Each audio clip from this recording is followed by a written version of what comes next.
আসসালামু আলাইকুম সুপ্রিয় দর্শক, উজ্জ্বল টিভির পক্ষ থেকে আপনাদেরকে জানাচ্ছি আন্তরিক শুভেচ্ছা অভিনন্দন। দর্শক, ঢাকা যাত্রাবাড়ি ছোট গাড়ির ড্রাইভার, সাধারণ খেটে খাওয়া মানুষ, শ্রমিকরা পুলিশের বিরুদ্ধে আন্দোলন করছে।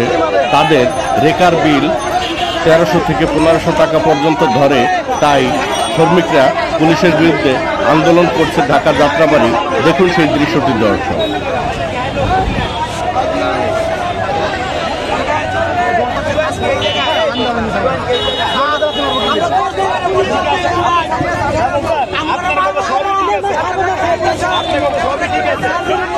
আমার যদি একটা ভুল হয়েছে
আমি করে সকলে দেখান বলবো।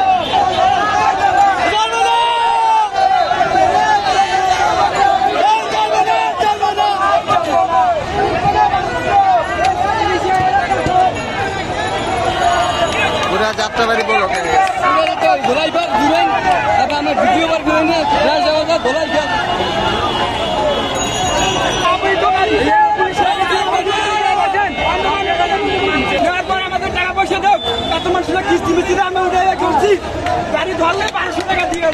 আপনাকে অভিযোগ কি? আপনাদের অভিযোগ কি?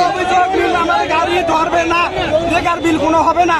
আমরা গরিব মানুষ, সারাদিন কাম করে কয় টাকা পাই? একটা গাড়ি চলে দিন গেলে 800-900 টাকা ভাড়া মারে, 400 টাকা জমা যায়। এর ভিতরে আবার কয় টাকা কামাই করে? আমাদের দাবি কোনো বেকার বিল হবে না। আমরা একটা গাড়ি ড্রাইভার 400 দিয়ে 500 টাকা পাই, কিভাবে চলে? আমাদের ফ্যামিলি এইভাবে চলে না। আর গাড়ি ধরলে 1200 টাকা দেওয়া লাগে। আমাদের 100 টাকা, 50 টাকা, 200 টাকা যদি 200 টাকা যদি কম দেয় নিব না, আমাদের 1200 টাকা দিতেই হবে।